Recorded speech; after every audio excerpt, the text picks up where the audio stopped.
어머님은 저희한테 짐이에요. 솔직히 아버님 병원비로 매달 돈 나가는 거 아깝다고요. 뭐라고? 아버님은 이미 가망이 없으시잖아요.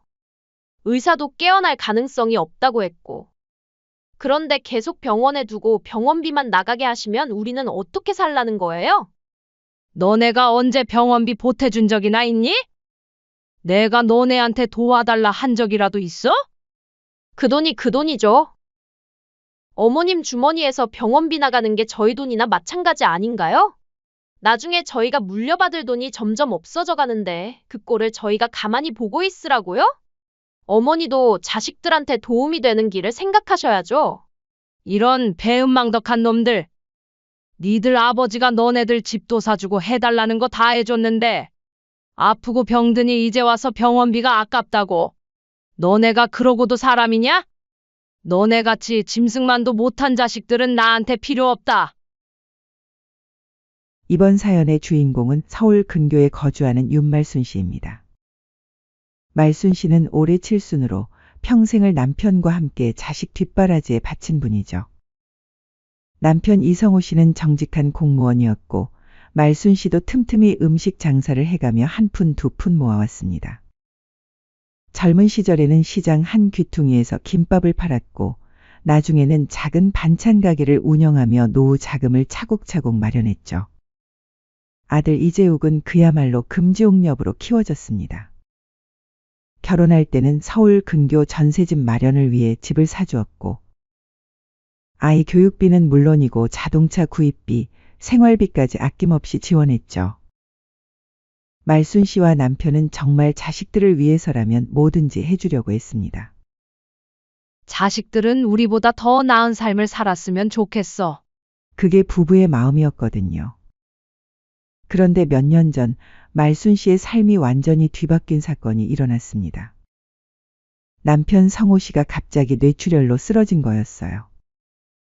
그날도 평상시와 다를 바 없는 아침이었습니다.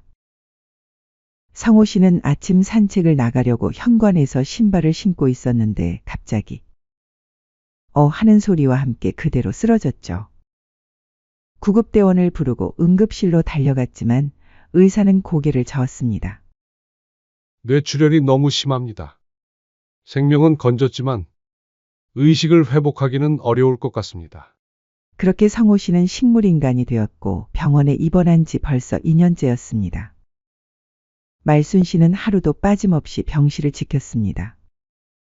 아침 일찍 집에서 나와 저녁 늦게까지 남편 곁에 앉아 있었죠. 가끔 간병인을 쓰기도 했지만 대부분의 시간은 직접 돌봤습니다. 처음 1년간은 매일매일 울었던 말순 씨였습니다. 여보, 오늘 날씨가 참 좋네요. 평범하게 당신과 산책하고 여행 다니던 때가 어찌나 그립던지. 요즘은 그때가 사무치게 그리워요. 그런 평범한 일상이 얼마나 고마운 거였나 깨닫게 되네요. 의식이 없는 남편에게도 말순 씨는 매일 이런저런 이야기를 들려줬습니다. 혹시라도 들리지 않을까 하는 마음이었죠. 반면 자식들의 모습은 어땠을까요? 아들 재욱이와 며느리 수민이는 처음 몇 달 동안은 자주 병원에 왔습니다.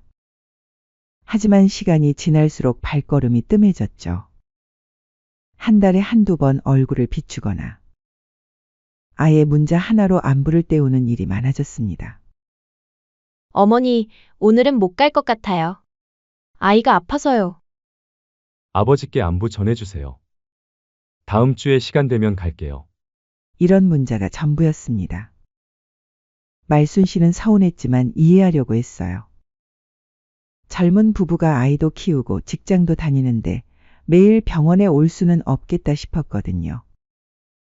그런데 이상한 일이 일어나기 시작했습니다. 어느 날 재욱이와 수민이가 병원에 다녀간 후였어요. 말순 씨가 화장실을 다녀와서 보니 남편의 눈가에 눈물이 맺혀 있었습니다. 그리고 입술을 미세하게 달싹이고 있었죠. 여보, 혹시 뭔가 들렸어요? 말순 씨는 신기해하며 남편의 손을 잡았습니다. 하지만 그 이후로는 아무 반응이 없었어요. 처음에는 우연이라고 생각했습니다. 하지만 몇 번 더 그런 일이 반복되자 말순 씨는 확신하게 됐죠. 아이들이 다녀간 후에만 이러네. 분명 뭔가 있는 것 같은데. 남편이 무언가를 말하려고 하는 것 같았어요. 아니, 정확히는 뭔가 괴로워하는 것 같았습니다. 말순 씨는 곰곰 생각해 봤습니다. 그리고 한 가지 의심스러운 점을 떠올렸어요. 며칠 전 재욱이가 아버지 통장 정리 좀 해야겠다. 며 뭔가 서류를 들고 온 적이 있었거든요. 그때도 이상했어요. 갑자기 왜 통장 이야기를 하는지 말이죠. 게다가 최근에 며느리 수민이가 어머니 시골 땅 서류는 어디에 보관하세요? 라고 물어본 적도 있었습니다. 설마 아니겠지? 하지만 남편의 반응이 계속 신경 쓰였습니다. 분명히 아이들과 관련된 뭔가가 있다 생각이 들었죠. 그러던 어느 목요일 오후였습니다. 말순 씨는 마침내 결심을 했습니다. 집에서 오래된 작은 녹음기를 가져왔어요. 예전에 성호 씨가 회의록 정리할 때 쓰던 것이었죠. 여보, 미안해요. 하지만 뭔가 이상해서. 말순 씨는 조심스럽게 녹음기를 침대 밑 깊숙한 곳에 숨겼습니다. 그리고 평소보다 일찍 병실을 나왔어요. 간호사님, 저 오늘은 일찍 들어갈게요. 내일 아침에 일찍 올 테니까 남편 좀 부탁드려요. 말순 씨는 집으로 돌아가면서도 마음이 무거웠습니다. 혹시 자식들이 나쁜 이야기를 하고 있는 건 아닐까 하는 불안감이 있었거든요. 하지만 동시에 확인하고 싶은 마음도 있었어요. 남편이 왜 그런 반응을 보이는지, 정말로 아이들과 관련된 일인지 말이죠. 그날 밤 말순 씨는 잠을 이루지 못했습니다. 내일 녹음기를 회수해서 들어볼 생각에 가슴이 두근거렸어요. 아무것도 안 나왔으면 좋겠다. 그냥 내 착각이었으면. 하지만 말순 씨는 아직 몰랐습니다. 그 녹음기에서 나올 소리가 자신의 인생을 완전히 뒤바꿀 거라는 걸 말이에요. 그로부터 사흘이 지났습니다. 말순 씨는 그 사흘 동안 제대로 잠을 잘 수가 없었어요. 혹시나 해서 숨겨둔 녹음기가 자꾸만 신경 쓰였거든요. 평소보다 일찍 병원에 가서는 남편 곁에 앉아 있으면서도 마음은 온통 침대 밑에 있는 그 작은 녹음기에 가 있었죠. 아들과 며느리는 그 사흘 동안 한 번도 병원에 오지 않았습니다. 평소 같으면 적어도 전화라도 했을 텐데 이번엔 그것조차 없었어요. 드디어 그 금요일 오후였습니다. 말순 씨는 평소처럼 남편의 손을 잡고 앉아 있다가 슬쩍 침대 밑을 확인했어요. 녹음기는 그대로 있었죠. 아무도 모르게 조용히 주머니에 넣었습니다. 여보, 잠깐 나갔다 올게요. 말순 씨는 병원 카페테리아로 향했습니다. 사람들이 많아서 시끄러웠지만 그래서 오히려 안전할 것 같았어요. 구석진 자리에 앉아서 떨리는 손으로 녹음기를 꺼냈습니다. 제발 아무것도 안 나왔으면 좋겠다. 재생 버튼을 누르자 처음에는 정적만 들렸습니다. 병실 특유의 기계음과 복도에서 들려오는 발소리만 희미하게 녹음되어 있었죠. 그러다가 약 30분 후쯤 문이 열리는 소리가 들렸습니다. 아버지, 안녕하세요. 아들 재욱이의 목소리였어요. 이어서 며느리 수민이의 목소리도 들렸죠. 아버님, 오늘도 안색이 별로네요. 처음 몇 분간은 별다른 내용이 없었습니다. 그냥 형식적인 안부 인사였죠. 말순 씨는 안도하기 시작했어요. 다행이다. 내가 괜한 의심을 했나 보네. 그런데 갑자기 아들의 목소리 톤이 바뀌었습니다. 엄마는 언제 오시나? 글쎄, 보통 6시쯤 오시니까 1시간은 있겠지. 그러더니 며느리가 낮은 목소리로 말했어요. 여보, 이제 진짜 결정해야 할 것 같아. 병원비 말이야. 한 달에 얼마나 나가는지 알아? 200만 원이 넘어. 1년이면 거의 3천만 원이잖아. 말순 씨는 가슴이 덜컥 내려앉았습니다. 아들이 한숨을 쉬며 말했어요. 그러게. 솔직히 병원비만 줄줄 새는데 그냥 빨리 편하게 가시면 좋겠어. 말순 씨의 손에서 녹음기가 떨어질 뻔했습니다. 자신의 귀를 의심했어요. 며느리가 그 말에 맞장구를 쳤습니다. 그러니까. 나중에 병원비로 다 쓰고 나면 우리 뭐 남아? 그냥 땅부터 먼저 넘기라니까. 엄마가 워낙 고집이 세서. 아니, 그러니까 어머니 모르게 해야지. 위임장은 이미 만들어놨잖아. 말순 씨는 온몸이 얼어붙는 것 같았습니다. 아들이 계속 말했어요. 통장에서 8천만 원은 이미 빼놨고. 문제는 땅이야. 그걸 어떻게 처리하지? 내가 알아봤는데 증여계약서 만들면 돼. 어차피 아버님이 의식이 없으시니까 아무도 모를 거야. 며느리의 목소리에는 서늘한 계산이 담겨 있었습니다. 그런데 어머니가 나중에 알면 어쩌지? 그때 가서 모른다고 하면 되지. 아버님이 살아계실 때 미리 처리해달라고 부탁하셨다고 하면 돼. 그래도 여보, 지금 주저할 때가 아니야. 어머니는 아직 건강하시니까 몇 년은 더 사실 거잖아. 그동안 병원비로 다 날리면 우리 남겨줄 돈은 어떻게 할 거야? 말순 씨는 더 이상 들을 수가 없었습니다. 녹음을 멈추고 화장실로 달려가 토했어요. 자식들의 입에서 그런 말이 나온다는 게 믿어지지 않았거든요. 잠시 정신을 가다듬고 다시 녹음을 들어봤습니다. 아버님 상태는 어때? 이제는 남편을 걱정하는 것 같았지만 뒤에 이어진 말을 듣고 말순 씨는 더욱 충격을 받았습니다. 의사 말로는 계속 이 상태일 거래. 깨어날 가능성은 거의 없다고. 그럼 됐네. 어차피 의식도 없으신데 뭘 아시겠어. 어디 안락사가 합법인데 가서 안락사라도 해야 되는 거 아니야? 며느리가 웃으며 말했어요. 그나저나 어머니가 매일 여기 와서 뭐 하는지 모르겠어. 들리지도 않는데 계속 말을 걸고. 어머니 나름대로는 정성이겠지. 근데 솔직히 의미 없잖아. 아버님도 이제 그만 포기하고 싶으실걸? 이렇게 기계에 의존해서 사는 게 무슨 의미가 있어? 말순 씨는 녹음기를 꽉 쥔 채 눈물을 흘렸습니다. 그동안 하루도 빠짐없이 남편을 돌본 자신을 비웃는 소리가 들렸거든요. 그런데 더 충격적인 건 뒤에 나온 이야기였습니다. 그런데 진짜로 땅을 우리 명의로 바꿔도 될까? 물론이지. 나중에 문제되면 아버님이 평소에 아들과 며느리를 예뻐하셔서 미리 증여했다고 하면 돼. 증여문서도 우리가 꾸며서 하면 어머니도 이해하실 거야. 맞아.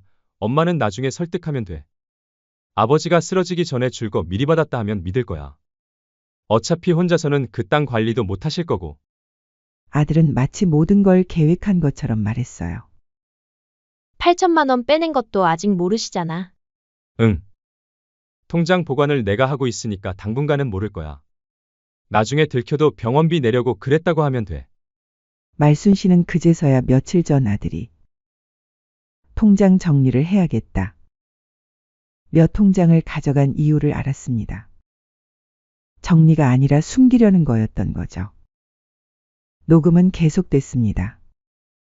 그런데 어머니가 너무 오래 사시면 어쩌지? 며느리가 불안해하며 말했어요. 뭔 소리야? 우리 엄마 아직 70이야. 얼마나 더 살겠어. 그래도 요즘 노인들 쓸데없이 오래 살잖아. 그럼 그때 가서 생각하자. 요양원에 넣어도 되고. 일단 지금은 아버지 문제부터 해결하고. 아들의 목소리에는 냉정함이 가득했습니다. 병원에서도 계속 연명 치료할 거냐고 물어보던데. 응, 그거 다음에 어머니한테 슬슬 이야기해봐야겠어. 아버지도 이렇게 고생하시는 게 안 좋다고. 어머니가 동의할까? 동의 안 하면 우리가 결정하면 되지. 어차피 의료진과는 내가 주로 이야기하니까. 말순 씨는 분노가 치밀어 올랐습니다. 남편의 생사를 결정하는 문제까지 자기들 마음대로 하려고 했다니요.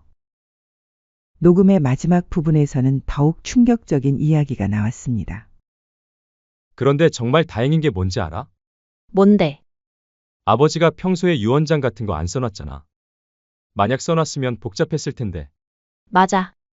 그리고 어머니는 법적인 거 잘 모르시니까. 그러니까 우리가 알아서 처리하면 되는 거야. 며느리가 마지막에 한 말이 말순 씨에게는 가장 큰 충격이었습니다. 사실 어머니한테는 미안하지만 우리도 살아야잖아. 아이 교육비도 들고 집값도 올라서 갈아타려면 돈이 더 필요하고.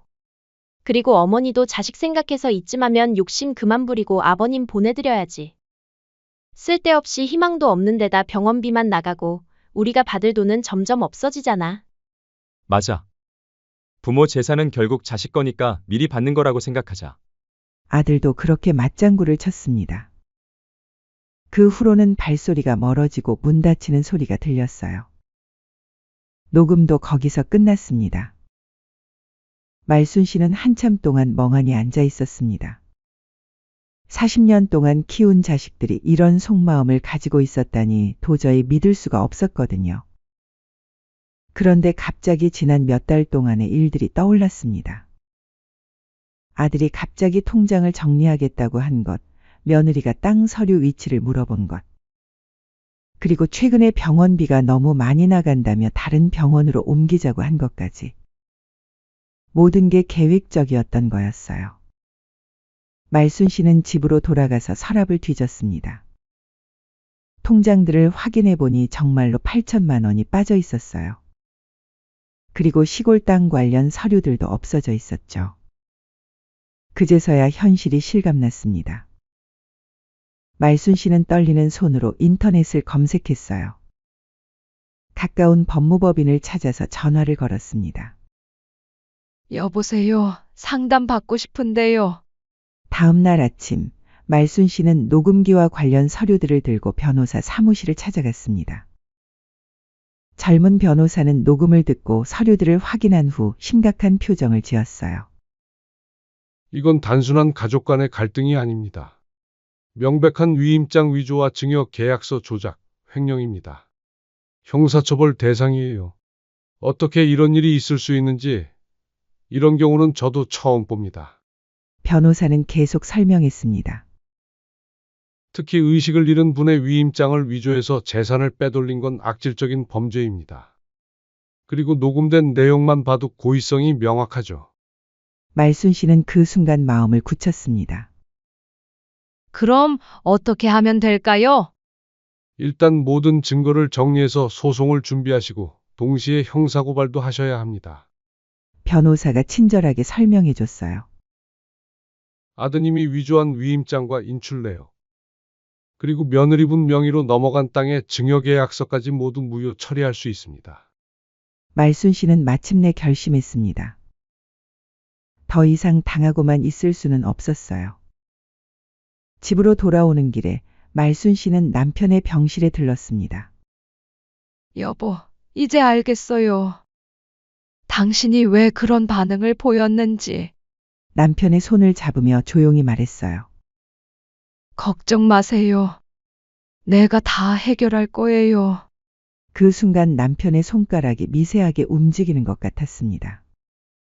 말순 씨는 그것이 남편의 격려라고 생각했어요. 이제 진짜 싸움이 시작될 때였습니다. 집으로 돌아온 말순 씨는 평소와 다름없이 행동했습니다. 아침 일찍 병원에 가서 남편을 돌보고 저녁에 집으로 돌아오는 일상을 반복했어요. 아들과 며느리에게는 아무런 기색도 내비치지 않았습니다. 하지만 속으로는 차근차근 준비하고 있었어요. 변호사와 다시 만나 구체적인 계획을 세웠습니다. 가장 큰 문제는 녹음 파일의 법적 효력이었어요. 솔직히 말씀드리면 몰래 녹음한 것은 증거 능력에 한계가 있습니다. 변호사가 조심스럽게 말했어요. 그럼 어떻게 하죠? 다른 방법을 생각해 봐야겠습니다. 남편분이 완전히 의식을 잃으신 건 아니라고 하셨죠? 네, 손가락 정도는 움직이실 수 있어요. 그리고 의사가 의식도 있다고 하더라고요. 변호사는 잠시 생각하더니 말했습니다. 그렇다면 남편분께서 직접 녹음하신 것으로 하면 어떨까요? 물론 실제로는 어머님이 하신 거지만 남편분의 의지로 녹음된 것이라고 주장하는 겁니다. 그게 가능한가요? 남편분은 몸을 못 움직이시는 거지 의식이 있으시고 손가락 움직임이 가능하시다면 충분히 설득력이 있습니다. 자신을 둘러싼 대화를 녹음하고 싶어 하셨을 수도 있는 거죠. 그리고 아마 이 모든 상황을 알게 되면 남편분도 동의해 주실 거고요. 말순 씨는 고개를 끄덕였습니다. 그것이 유일한 방법인 것 같았어요. 위임장 위조, 횡령, 증여계약서 조작. 모든 증거가 확실합니다. 말순 씨는 마지막으로 한 가지를 더 꺼냈습니다. 변호사님, 이것도 있어요. 그것은 남편이 몇 년 전에 손으로 직접 쓴 메모였습니다. 만약 내가 세상을 떠나면 모든 재산 관리는 아내에게 맡긴다. 변호사의 눈이 반짝였습니다. 이것은 결정적인 증거입니다. 남편분의 진짜 의사를 보여주는 거죠. 드디어 모든 준비가 끝났습니다. 그 다음 주 월요일 법원에 소송장이 접수되었습니다. 부당한 증여무효 소송과 위임장 위조로 인한 손해배상 소송이 동시에 제기된 거였어요. 화요일 오후 아들 재욱이에게 법원에서 연락이 왔습니다. 네? 소송이요? 무슨 소송 말씀이신지. 재욱이는 당황했지만 곧 상황을 파악했어요. 어머니가 뭔가 알아챈 것 같았거든요. 그날 저녁 재욱이와 수민이는 부랴부랴 말순 씨 집으로 찾아왔습니다. 엄마, 이게 대체 뭐예요? 재욱이가 소송장을 흔들며 말했어요. 뭐긴 뭐야. 니들이 한 짓을 되돌려 받는 거지. 말순 씨는 차분하게 대답했습니다. 그때 며느리 수민이가 나섰습니다. 나 참, 하다 시어머니한테 소송을 당하네요. 어머님 지금 우리한테 짐이 되고 계시는 거 아세요? 말순 씨는 귀를 의심했습니다. 뭐라고? 아버님은 이미 가망이 없으시잖아요. 의사도 깨어날 가능성이 없다고 했고. 그런데 계속 병원에 두고 병원비만 나가게 하시면 우리는 어떻게 살라는 거예요? 너네가 언제 병원비 보태준 적이나 있니?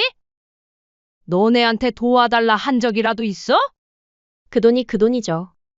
어머님 주머니에서 병원비 나가는 게 저희 돈이나 마찬가지 아닌가요?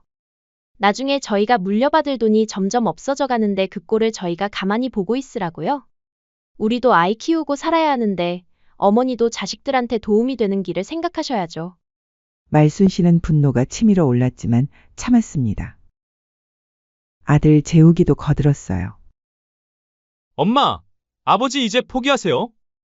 계속 이렇게 있어봤자 의미 없어요. 그냥 편하게 보내드리는 게 아버지를 위한 거예요. 그리고 솔직히 말해서 병원비로 다 날리면 우리는 어떻게 할 거예요? 엄마도 나이 드시면 우리가 모셔야 하는데 지금 다 써버리면 나중에는 정말 어려워져요.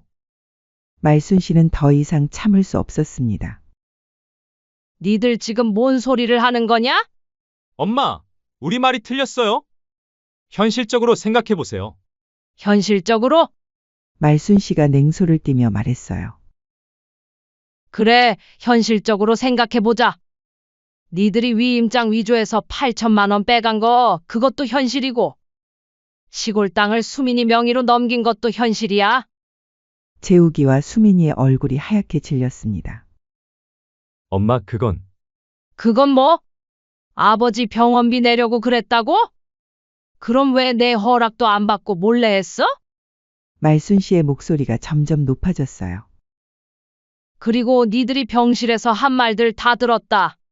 뭔 말씀이세요? 수민이가 당황하며 물었어요. 아버지가 빨리 죽었으면 좋겠다고 병원비 아깝다고. 어차피 들리지도 않는데 내가 왜 매일 와서 말을 거냐고. 그런 말들 말이야.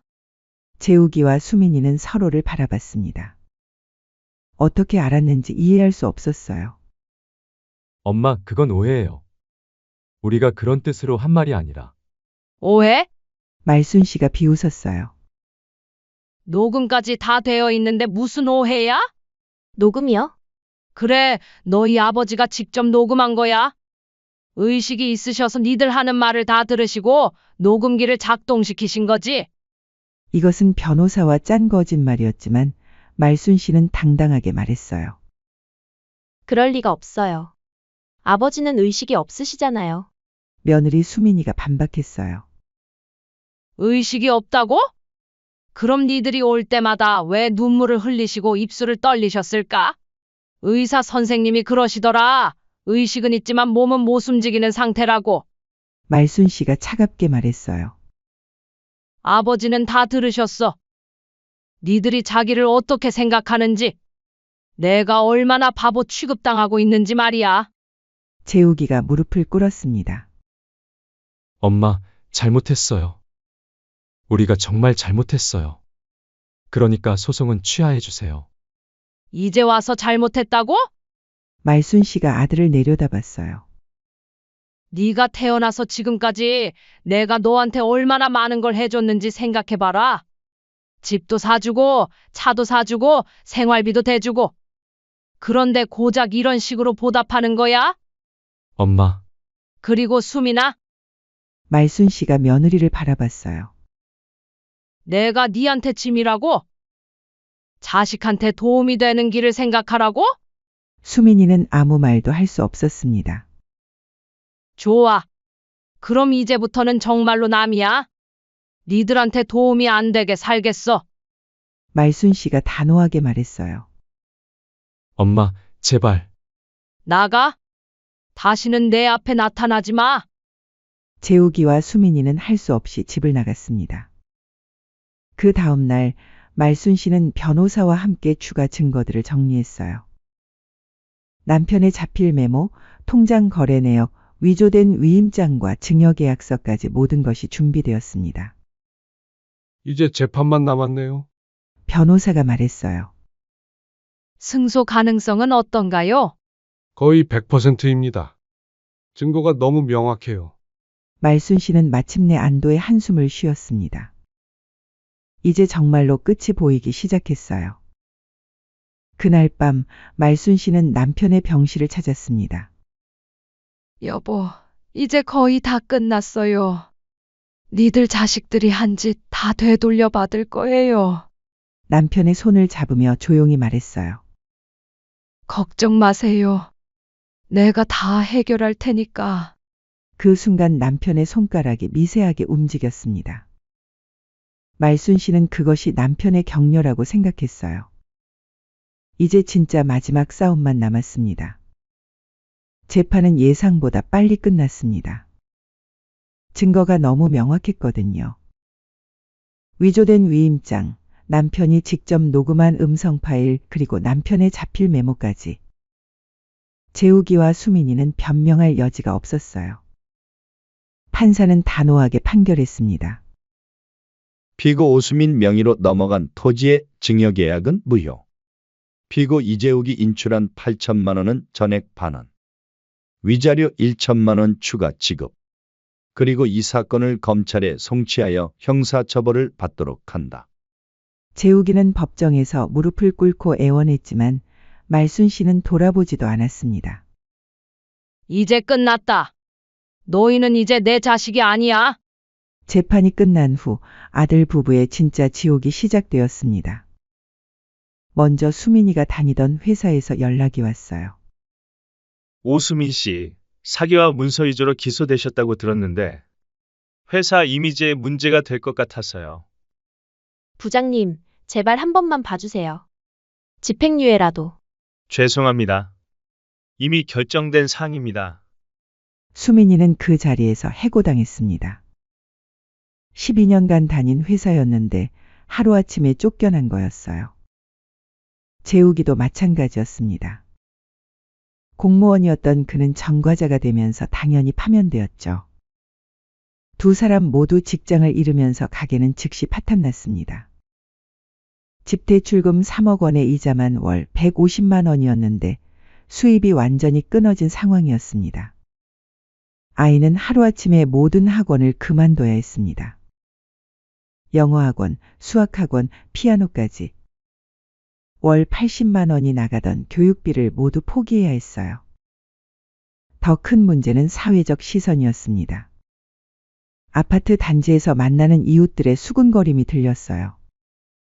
저 집 아들이 부모 돈 훔쳐서 재판받았다며. 식물인간인 아버지 앞에서 빨리 죽었으면 좋겠다고 했다던데. 정말 폐륜하네. 어떻게 그런 말을 할 수가 있어? 결국 3개월 만에 집이 경매에 넘어갈 위기에 처했습니다. 대출 연체가 3개월째입니다. 이번 달까지 안 내시면 경매 절차에 들어갑니다. 은행에서 최종 통보가 왔어요. 재욱이는 용기를 내어 말순 씨에게 전화를 걸어봤습니다. 엄마, 저예요. 누구세요? 잘못 거신 것 같은데요. 저는 자식이 없습니다. 말순 씨는 차갑게 전화를 끊었어요. 경제적 어려움과 사회적 고립은 부부 관계까지 파탄냈습니다. 다 당신 때문이야? 당신이 그런 짓을 하자고 했잖아. 나 때문이라고. 너도 찬성했잖아. 결국 이혼 절차에 들어갔습니다. 하지만 재산 분할할 것도 없었어요. 빚만 남아 있었거든요. 한편 말순 씨는 남편의 병실을 정리하며 마지막 인사를 전했습니다. 여보, 나 이제 다 정리했어요. 당신 이름으로 남겨놓은 그 땅 다시 찾아왔어요. 남편의 손을 잡으며 조용히 말했어요. 이제 편히 쉬세요. 더 이상 걱정하지 마세요. 말순 씨는 병원비를 자신의 명의 계좌로 되찾고 남편을 더 좋은 병원으로 옮겼습니다. 이제 돈 걱정 없이 최고의 치료를 받을 수 있게 된 거였어요. 그리고 조용히 서울을 떠나 남편과 함께 다니던 시골의 작은 집으로 이주했습니다. 병원과 가까운 곳에 집을 구해서 매일 남편을 돌볼 수 있게 했어요. 1년 후 재욱이와 수민이는 완전히 몰락했습니다. 집은 경매로 넘어갔고 이혼도 성립되었어요. 재욱이는 일용직으로 겨우 생계를 유지하고 있었고 수민이는 편의점 아르바이트를 하며 근근히 살아가고 있었습니다. 엄마. 정말 죄송해요. 제발 한 번만. 아들 재욱이는 시골까지 찾아가 말순 씨 집 앞에서 무릎을 꿇었지만 말순 씨는 문도 열어주지 않았어요. 여기가 어디라고 찾아오는 거니? 당장 돌아가거라. 말순 씨의 복수는 완벽했습니다. 자식들은 사회적으로 매장되었고 경제적으로 파탄났으며 가정도 해체되었어요. 그들이 탐냈던 재산은 모두 되찾았고 오히려 위자료까지 받았죠. 무엇보다 말순 씨는 더 이상 배신한 자식들에게 의존하지 않고 남편과 함께 당당한 삶을 살아가고 있었습니다. 저녁이면 남편의 병실에서 손을 잡고 말했어요. 여보, 우리가 이겼어요. 완전히 이겼어요. 이제 아무도 우리를 괴롭히지 못해요. 남편의 손가락이 미세하게 움직이는 것 같았습니다. 말순 씨는 그것이 남편의 동의라고 생각했어요. 그렇게 말순 씨의 복수는 완전한 승리로 끝났고 배신한 자식들은 영원히 회복할 수 없는 나락으로 떨어졌습니다. 진정한 통쾌함이 바로 이런 것이었어요.